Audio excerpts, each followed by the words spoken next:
మత్తును మించిన స్కామ్, మతులు పోగొట్టే స్కామ్, స్కామ్లకే పరాకాష్ట. దేశంలోనే అతి పెద్ద స్కామ్. రాజధాని పేరుతో చంద్రబాబు చేస్తున్న భారీ స్కామ్. అమరావతి ఏపీకి కాదు, చంద్రం ముఠా దోపిడీకి రాజధాని అన్నట్లుగా తయారు చేసేశారు. అందిన కాడికి వేల కోట్ల రూపాయలు అప్పులు తెస్తున్నారు.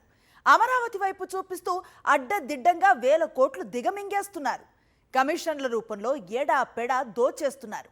కాంట్రాక్టులు, టెండర్ల పేరుతో తమకు కావాల్సిన వారికి దోచిపెడుతున్నారు. పిచ్చి మొక్కల తొలగింపు నుంచి నిర్మాణాల డిజైన్ల రూపకల్పన దాకా అంతా అవినీతిమయం చేసేశారు. అమరావతిలో అవినీతి వ్రతం చేస్తున్నారు. తమ అవినీతిని కప్పిపుచ్చుకునే డ్రామాల మాటున రాజధానికి తనదైన శైలిలో వెన్నుపోటు పొడిచేశారు చంద్రబాబు.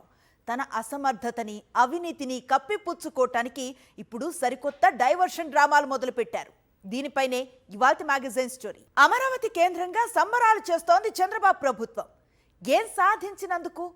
అమరావతిలో మౌలిక సదుపాయాల కల్పనకి 2 లక్షల కోట్ల రూపాయలు కావాలని చంద్రబాబే చెప్పారు.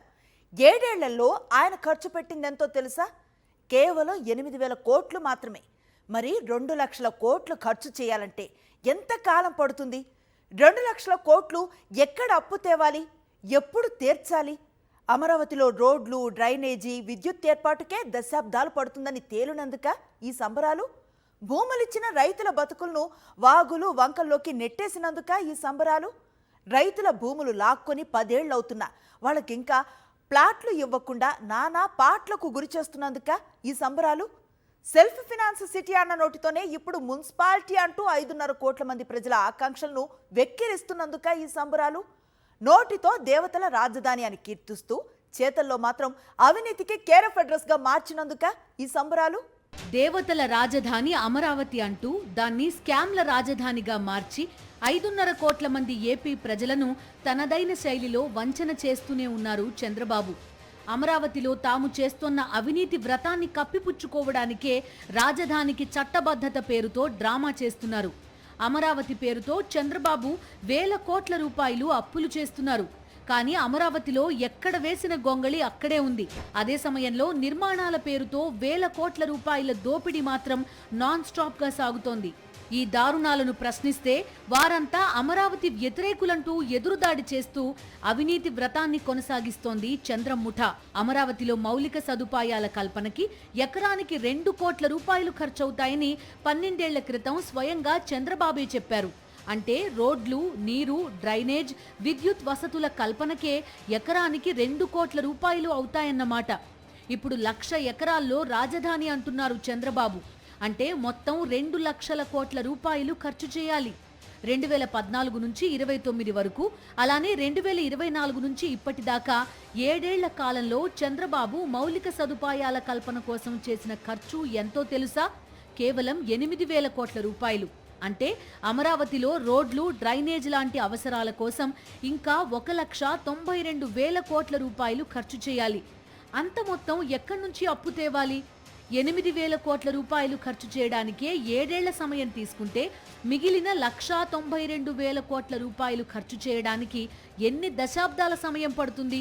అప్పటికి ఈ 2 లక్షల కోట్ల రూపాయల అంచనా 8 లక్షల కోట్ల రూపాయలకు చేరుతుందో, 10 లక్షల కోట్ల రూపాయలకు చేరుతుందో? ఇన్ని లక్షల కోట్ల రూపాయలు అప్పుగా తేవడం, తిరిగి తీర్చడం సాధ్యమేనా? ఇవన్నీ కళ్ల ముందు కనిపిస్తున్న నిజాలు.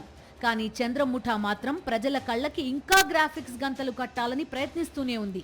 ఈ నిజాలను తొక్కిపెట్టి అమరావతిలో తమ అవినీతి వ్రతాన్ని అప్రతిహతంగా కొనసాగించడానికి కొత్త డ్రామాలు ఆడుతూనే ఉంది. అమరావతి పేరుతో వేల కోట్ల రూపాయలు అప్పులు తెస్తున్నారు. ఆ నిధులతో పాటు బడ్జెట్ ద్వారా కేటాయించిన నిధులు కూడా అమరావతిలోనే ఖర్చు పెడుతున్నారు. మరి రాష్ట్రంలో మిగిలిన ప్రాంతాల అభివృద్ధి మాటేంటి? ప్రజల సంక్షేమం సంగతేంటి? రాష్ట్రానికి రాజధాని గుదిబండగా మారకూడదనే ఉద్దేశంతో తక్కువ పెట్టుబడితో రాష్ట్రానికి గ్రోత్ ఇంజిన్ గా మారే అవకాశం ఉన్న విశాఖపట్నంను ఎగ్జిక్యూటివ్ క్యాపిటల్ గా నిర్ణయించారు గత ముఖ్యమంత్రి జగన్మోహన్ రెడ్డి. అదే జరిగితే అమరావతిలో తమ దోపిడీ సాధ్యం కాదని వైజాగ్ మీద ఇటు పచ్చముఠ, అటు ఎల్లో మీడియా లెక్కలేనంత విషం కక్కింది. అమరావతి పేరుతో ఆంధ్రప్రదేశ్కి జరుగుతోన్న అన్యాయాన్ని ఆపడానికి 5.5 కోట్ల మంది ప్రజల రాజధాని ఆకాంక్షని వేగంగా నిజం చేయడానికి 6 నెలల క్రితం ప్లాన్ బి కూడా ప్రతిపాదించారు జగన్మోహన్ రెడ్డి. అమరావతిలో రోడ్లు, నీరు, డ్రైనేజ్, విద్యుత్ వసతుల కల్పనకు 2 లక్షల కోట్ల రూపాయలు అవుతుందన్నది చంద్రబాబు చెప్పిన లెక్క. అందులో కేవలం 10% అంటే 20,000 కోట్ల రూపాయలు ఖర్చు చేస్తే మచిలీపట్నం, విజయవాడ, గుంటూరు మధ్య 110 కిలోమీటర్ల కారిడార్ మావిగన్ మహానగరంగా అభివృద్ధి చెందుతుందని జగన్ ప్రతిపాదించారు. అమరావతిలో ఇప్పటికీ భవనాలు ప్రాథమిక దశలో ఉన్న నేపథ్యంలో మావిగన్ ప్రాంతాన్ని రాజధానిగా ప్రకటించి భవనాలు కట్టాలని సూచించారు. కానీ చంద్రబాబు ప్రభుత్వం మాత్రం ఈ సత్యాన్ని గ్రహించే స్థితిలో లేదు. ఎందుకంటే అమరావతి నిర్మాణం పేరుతో దేశంలోనే అతిపెద్ద స్కామ్ ని పరుగులు పెట్టిస్తూ 1,000 కోట్లు దిగమింగుతోంది పచ్చముఠా. 2019కి ముందు చంద్రబాబు స్వయంగా చేసిన మాస్టర్ ప్లాన్ ప్రకారం 50,000 ఎకరాల్లో ప్రపంచంలో అద్భుతమైన బ్రహ్మాండమైన రాజధాని వస్తుందన్నారు. బాహుబలి సెట్టింగ్లు చూపించారు. ఆ మాస్టర్ ప్లాన్ ని ఇప్పుడు మార్చిపారేశారు. నిన్న మొన్నటి దాకా ఇదే 50,000 ఎకరాల్లో ప్రపంచంలోనే బెస్ట్ క్యాపిటల్ అని ఊదరగొట్టిన చంద్రబాబు ఇప్పుడు 50,000 ఎకరాల్లో రాజధాని నిర్మిస్తే అది మున్సిపాలిటీగా మిగిలిపోతుందంటున్నారు. 5.5 కోట్ల మంది ప్రజల రాజధాని ఆకాంక్షని అపహాస్యం చేస్తున్నారు. మరో 50,000 ఎకరాలు కావాల్సిందే అంటూ మరింత మంది రైతుల ఉసురు పోసుకోవడానికి పాలకులు తహతహలాడిపోతున్నారు. 10 ఏళ్ల క్రితం రైతులు భూములిస్తే ఆ 50,000 ఎకరాల్లో పొడి చేసిందేం లేదు. కానీ ఇప్పుడు మరో 50,000 ఎకరాలు కావాలంటూ కొత్త పాట ఎందుకు మొదలు పెట్టారంటే సరికొత్త స్కామ్లకు శ్రీకారం చుట్టడానికే. అమరావతిలో అద్భుతాలు జరిగిపోతున్నాయని అటు ఎల్లో మీడియా, ఇటు చంద్రం ముఠా తెగ ఊదరగొడుతోంది. తీరా చూస్తే మౌలిక సదుపాయాల కల్పనకి అవసరమైన 2 లక్షల కోట్ల రూపాయల్లో ఇప్పటిదాకా ఖర్చు చేసింది 8,000 కోట్ల రూపాయలే. మరి మిగిలిన లక్షల కోట్ల రూపాయలు ఎక్కడి నుంచి తెస్తారు? అవి కాకుండా భవనాల నిర్మాణానికి 1,000 కోట్ల రూపాయలు ఎక్కడి నుంచి తెస్తారు? అప్పులు తెచ్చినవి, బడ్జెట్లో కేటాయించిన నిధులు అన్నీ అమరావతిలోనే గుమ్మరిస్తూ ఆ 1,000 కోట్ల రూపాయలను స్కామ్లు చేసి దిగమింగుతూ పచ్చముఠ పచ్చగా వెలిగిపోతోంది.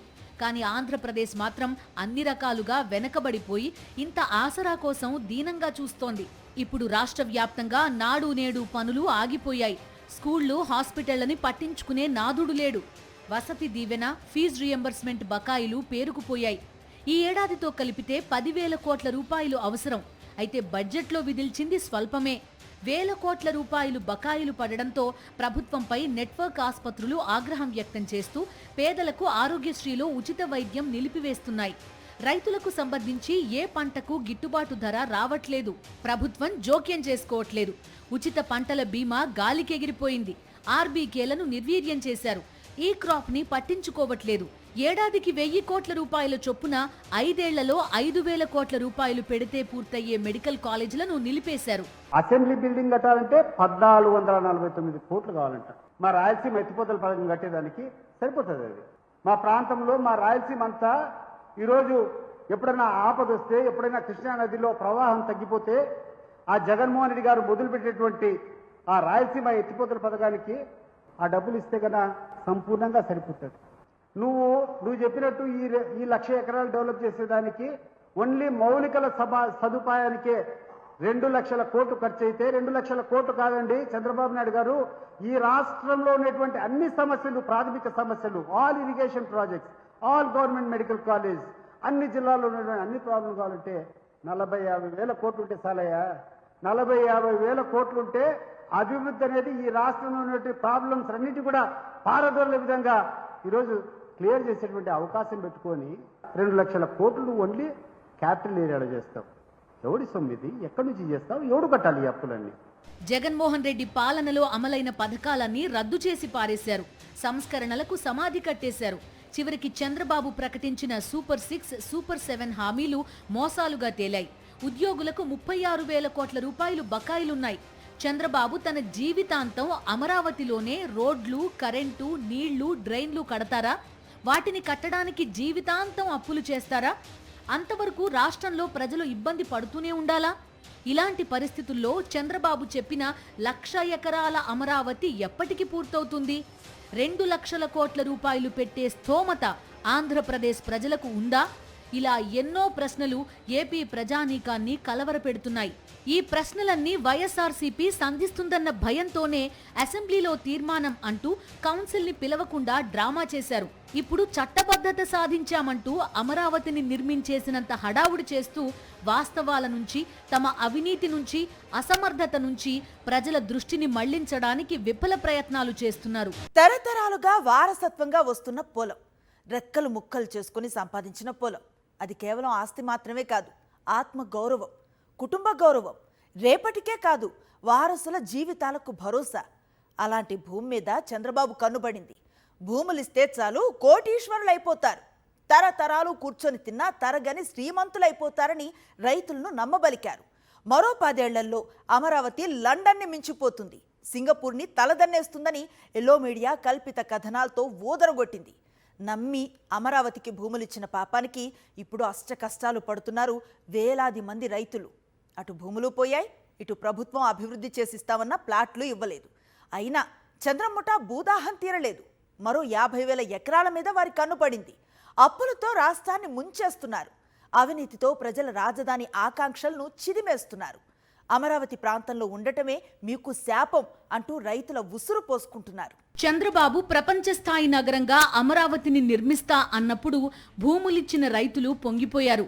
తమ పిల్లల భవిష్యత్తు బంగారమే అని సంబరపడ్డారు. 10 ఏళ్లు గడిచిపోయాయి. నాడు రైతుల చిన్నపిల్లలంతా ఇప్పుడు ఉన్నత చదువులకొచ్చారు. ఆడపిల్లలు పెళ్లిడుకొచ్చారు. ఇటు చూస్తే పొలం లేదు, అటు చూస్తే చంద్రబాబు ఇస్తానన్న రెసిడెన్షియల్, కమర్షియల్ ప్లాట్స్ లేవు. పిల్లలకి మంచి చదువులు కూడా చెప్పించలేక అల్లాడుతున్నారు.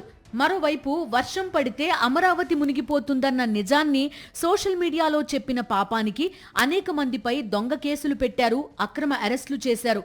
అసలు నిర్మాణమే కాని అమరావతి ప్రతిష్టని దెబ్బతీస్తున్నారన్నారు. మరోవైపు 50,000 ఎకరాల్లో రాజధాని కడితే అది కేవలం మున్సిపాలిటీనే అవుతుందంటూ చంద్రబాబే అమరావతి పరువు ప్రతిష్టలు కృష్ణానదిలో కలిపేశారు. 10 ఏళ్ల క్రితం భూములిచ్చిన రైతుల బతుకులను వాగుల్లోకి ఈడ్చేసిన చంద్రముఠ మరో 50,000 ఎకరాల మీద కన్నేసి వేలాది మంది రైతుల బతుకులను వెక్కిరించడానికి రెడీ అయిపోయింది. అదే సమయంలో మరో 50,000 ఎకరాలను చూపిస్తూ మరిన్ని వేల కోట్ల రూపాయల అప్పులు, మరిన్ని వేలాది కోట్ల రూపాయలను దిగమింగడానికి సరికొత్త స్కెచ్లు. క్లుప్తంగా చెప్పాలంటే అమరావతిని దేశంలోనే అతిపెద్ద స్కామ్ గా మార్చి పారేశారు. రాజధాని పేరుతో రైతుల నుంచి భూములు తీసుకుని 10 ఏళ్లు దాటిపోయింది. అమరావతి కేంద్రంగా స్కాముల మీద స్కాములు జరిగిపోయాయి, కానీ రాజధాని నిర్మాణ పరంగా జరిగిందేం లేదు. ఇప్పుడు మళ్లీ 20,494 ఎకరాల భూములు కావాలంటూ గ్రామాల మీద పడడానికి రెడీ అయింది చంద్రబాబు ప్రభుత్వం. 2014లో అధికారంలోకి రాగానే చంద్రబాబు రాజధాని పేరుతో తాడికొండ, తుళ్లూరు, మంగళగిరి మండలాల్లోని 29 గ్రామాల్లో ప్రభుత్వ భూమితో కలిపి 57,000 ఎకరాలు సమీకరించాలని నిర్ణయించారు. ఇందులో రైతుల నుంచి 34,000 ఎకరాలకు పైగా సేకరిస్తే మిగిలిన ప్రభుత్వ భూమి కలుపుకుంటే 57,000 ఎకరాలు అవుతుందనేదే చంద్రబాబు లెక్క. భూ సమీకరణలో భాగంగా రైతుల నుంచి దాదాపు 34,000 ఎకరాలను చంద్రబాబు ప్రభుత్వం అరచేతిలో వైకుంఠం చూపిస్తూ తీసుకుంది. 3 ఏళ్లలో రాజధాని నిర్మిస్తామన్నారు, కానీ ఇప్పటిదాకా గ్రాఫిక్స్ తప్ప ఏం లేదు. కనీసం రాజధానికి భూములు ఇచ్చిన రైతులకు తిరిగి అభివృద్ధి చేసిన ప్లాట్లు కూడా ఇవ్వలేని పరిస్థితి. కేవలం ప్రభుత్వం ఏర్పాటు చేసిన వెంచర్లు, మ్యాప్లకే పరిమితమయ్యాయి తప్ప రైతులకు కేటాయించిన ప్లాట్లు ఎక్కడున్నాయో ఎవరికీ తెలియదు. మరోవైపు ఒక రాజధాని 100 కుంభకోణాలు అన్నట్టుగా అమరావతిని మార్చేసింది చంద్రబాబు ప్రభుత్వం. రాజధాని నిర్మాణం అంగుళం కూడా కదలడం లేదు, కానీ పాలకుల భూదాహం మాత్రం తీరడం లేదు. గతంలో తీసుకున్న 1,00,000 ఎకరాల అభివృద్ధి మీదే చిత్తశుద్ధి ప్రదర్శించని పాలకులు మరో 44,000 ఎకరాలకు టెండర్ పెట్టారు. రెండో విడతలో 20,494 ఎకరాల భూముల సమీకరణకి రెడీ అయిపోయారు. రైతులు మేం భూములు ఇవ్వమంటే ఇవ్వమని ఒకవైపు గగ్గోలు పెడుతూనే ఉన్నారు. మరోవైపు చంద్రబాబు విజన్ దెబ్బకి అమరావతిలోనూ రియల్ ఎస్టేట్ నీరసపడిపోయింది. అమరావతిలో 1/2 ఎకరం ఉంటే చాలు కోటీశ్వరులే అని పచ్చముఠ తెగ బిల్డప్ ఇస్తూ వచ్చింది. ఇప్పుడు కోట్లు సంగతి దేవుడెరుగు. కొనేవాళ్ల కోసం కళ్ళు కాయలు కాచేలా ఎదురు చూడడం అమరావతి ప్రాంత రైతులకు అలవాటైపోయింది. అమరావతిలో ఐకానిక్ టవర్లు అన్నారు, కానీ ఐకానిక్ అవినీతికి అమరావతిని అడ్డాగా మార్చేశారు. ప్రపంచ స్థాయి రాజధాని అని పబ్లిసిటీ చేసి దేశంలోనే అతిపెద్ద స్కామ్ కి తెరలేపారు. కళ్ళార్పకుండా అబద్ధాలు చెప్తూ వేలాది కోట్ల రూపాయలు హాంఫట్ అనిపిస్తున్నారు. సచివాలయం, హైకోర్టు, అసెంబ్లీ డిజైన్ల కోసమే 401 కోటిని ఖర్చు పెట్టారు. అవును, మీరు విన్నది నిజమే. జస్ట్ భవనాల డిజైన్ల కోసం 401 కోటి రూపాయలు. కిలోమీటర్ రోడ్డుకి 53 కోట్ల రూపాయలు. ఇలా చెప్పుకుంటూ పోతే ఒకటా రెండా వేల కోట్ల రూపాయలు స్వాహా చేసి పారేస్తున్నారు. ఓవైపు సెల్ఫ్ ఫినాన్స్ ప్రాజెక్ట్ అంటూనే మరోవైపు వేల కోట్ల రూపాయలు అప్పులు తెచ్చి గుమ్మరిస్తున్నారు. ఈ అవినీతిని కప్పిపుచ్చటానికి, ప్రజలను ఏమార్చటానికి డ్రామాల మీద డ్రామాలాడుతున్నారు. ఆ అంటే అమరావతి, ఆ అంటే అవినీతి కూడా అంటోంది చంద్రముఠ. సెల్ఫ్ ఫైనాన్స్ సిటీ అంటూ ఒకవైపు ఊదరగొడుతూ మరోవైపు వేల కోట్ల రూపాయలు అప్పులు తెస్తున్నారు. అందిన కాడికి అడ్డదిడ్డంగా దిగమింగేస్తున్నారు. అమరావతిలో అడుగడుగునా అవినీతే. రాజధాని నిర్మాణ పనులు 2018లో ఎవరైతే చేశారో 2024లో ఆ టెండర్లు రద్దు చేశారు. మళ్లీ ఆ పనులకు టెండర్లు నిర్వహించి అవే కంపెనీలకు ఆ పనులు దక్కేలా చేశారు. అమరావతి పనుల టెండర్లలో చంద్రబాబు గూడు పుఠాణి, మాఫియా వ్యవహారం స్పష్టంగా కనిపిస్తోంది. అనూహ్యంగా టెండర్లు రద్దు చేసి మళ్లీ రేట్లు పెంచేస్తున్నారు. మరోవైపు టెండర్లను రిగ్ చేసేసి మళ్లీ పాత వాళ్లకే కట్టబెడుతున్నారు. ఇక్కడ కాంట్రాక్టర్లకు ఇసుక ఫ్రీ, కరెంటు ఛార్జీల్లో రాయితీలు, జీఎస్టీ, సీనరేజ్, ఎన్ఏసీ మినహాయింపులు ఇన్ని ఇస్తున్నా సరే చదరపు అడుగుకు ఏకంగా 11,000 రూపాయల నుంచి 14,000 రూపాయలు ఖర్చు చేస్తున్నారు. క్యాపిటల్ గా అమరావతి రియాలిటీ సంగతి పక్కన పెడితే దేశంలో అతిపెద్ద స్కామ్ కు చంద్రబాబు నిజంగా క్యాపిటల్ గా మార్చేశారు. ఇక్కడ ఆర్గనైజ్డ్ గా సాగుతున్న అవినీతి చూసి ఇంజనీరింగ్ నిపుణులు సైతం ఆశ్చర్యపోతున్నారు. బెంగళూరు, చెన్నై, హైదరాబాద్ లో 5 స్టార్ సదుపాయాలతో కట్టిన రెసిడెన్షియల్ ప్లాట్స్ చదరపు అడుగుకు 4,500 రూపాయలు మించట్లేదు. ఇందులో ఇసుక ఉచితం లేదు, ఎటువంటి రాయితీలు లేవు. కానీ రాజధానిలో అన్ని రకాల రాయితీలు ఇచ్చి చదరపు అడుగు నిర్మాణానికి 11,000 రూపాయల నుంచి 14,000 రూపాయలు చెల్లిస్తున్నారు. సచివాలయంలో టవర్ 1, 2లకు బేస్మెంట్, గ్రౌండ్ ఫ్లోర్ 39 అంతస్తుల నిర్మాణానికి 2018లో ఖరారు చేసిన కాంట్రాక్టు విలువ 932 కోట్ల రూపాయలు. ఇప్పుడు అదే పని విలువ 1,423 కోట్ల రూపాయలకు పెంచేశారు. పైగా టెండర్లో పెంచిన రేటుకు 4.5% అధికంగా చెల్లిస్తున్నారు. కాంట్రాక్టర్ కి నజరానా రూపంలో జీఎస్టీ, పన్నుల వంటి మినహాయింపుల ద్వారా 257 కోట్ల రూపాయల లబ్ధి. మొత్తంగా 2 టవర్ల నిర్మాణ వ్యయం 1,762 కోట్ల రూపాయలకు చేరింది. గతంలో కంటే ఏకంగా 830 కోట్ల రూపాయలు పెరిగింది. పైగా అప్పటి కాంట్రాక్టర్ షాపూర్జీ పల్లోంజీనే ఇప్పుడు పనులు చేసేది.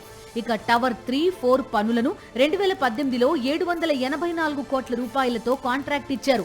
ఇప్పుడు దానిని 1,247 కోట్ల రూపాయలకు పెంచేశారు.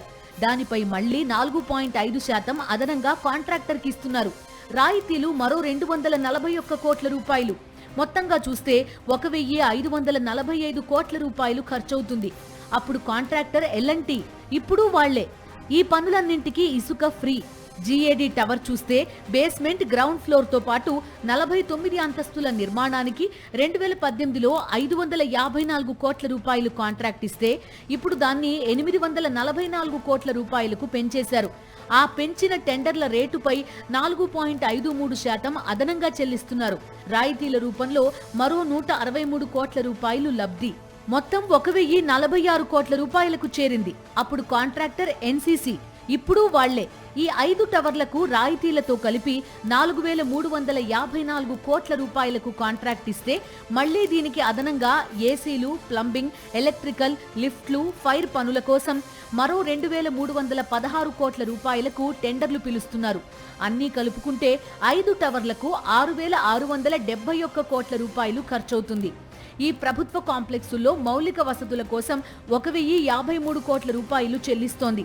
ఎక్కడైనా ప్లాట్లు కట్టే సమయంలో ఇవన్నీ అందిస్తేనే ప్రజలు అందులో చేరతారు. ఇక్కడ కాంట్రాక్టు విలువ కంటే వీటికి అదనంగా ఖర్చు చేస్తున్నారు. దీని బిల్డప్ ఏరియా 52.2 లక్షల ఎస్ఎఫ్టీ. అంటే ఎస్ఎఫ్టీకి 14,795 రూపాయలు ఖర్చు చేసింది. ఇందులో అదనపు మౌలిక వసతులు తీసేస్తే ఎస్ఎఫ్టీకి 12,779 రూపాయలు అవుతుంది. బెంగళూరు, హైదరాబాద్, చెన్నైలో అన్నీ కలుపుకుని ఎస్ఎఫ్టీ 4,500 రూపాయలు చేస్తుంటే ఇక్కడ 100 కోట్ల రూపాయల మినహాయింపులు, ఇసుక ఉచితంగా ఇచ్చినా నిర్మాణాలకు 14,000 కోట్ల రూపాయలకు పైగా అవుతుంటే ఆశ్చర్యం వేస్తోంది. ఒకవైపు ఇంత డబ్బులు ఖర్చు చేసి టవర్లు కడుతున్నారు, మరోవైపు తాత్కాలిక సచివాలయం, తాత్కాలిక అసెంబ్లీ పేరుతో 1,100 కోట్ల రూపాయలు వృధా చేశారు. అవి ఎందుకు కట్టారు? ఇప్పుడు ఆ డబ్బులన్నీ గంగలో పోసినట్టే కదా. తెలంగాణలో కేసీఆర్ ఉన్నప్పుడు 28 ఎకరాల్లో 10 లక్షల ఎస్ఎఫ్టీలో 615 కోట్ల రూపాయలతో సచివాలయం కట్టారు. దేశ రాజధాని ఢిల్లీలో కొత్త పార్లమెంటు భవన నిర్మాణానికి 970 కోట్ల రూపాయలు మాత్రమే అయింది. అందులో 1,272 మంది కూర్చునేలా కట్టారు. పార్లమెంటుని దేశం మొత్తం చూస్తోంది. ఆ స్థాయిలో వాళ్లు కడితే ఇప్పుడు కట్టే మన అసెంబ్లీ 1,449 కోట్ల రూపాయలు అవుతుంది. అంటే పార్లమెంటుని దాటేశాం. కేసీఆర్ నంబర్కి డబుల్ చేసేశాం. ఇక హైకోర్టు కోసం మరో 1,480 కోట్ల రూపాయలు. 5 టవర్లు కాకుండా ఈ 2 అదనంగా కట్టేవి. ఇలా చెప్పుకుంటూ పోతే అమరావతి మాటున చంద్రం ముఠా 1,000 కోట్ల రూపాయలు దోచేస్తోంది. ఇది వాళ్ళ మ్యాగజైన్ స్టోరీ. మరో ఇంట్రెస్టింగ్ టాపిక్ తో మళ్ళీ కలుద్దాం. అంతవరకు స్టే ట్యూన్ టు సాక్షి.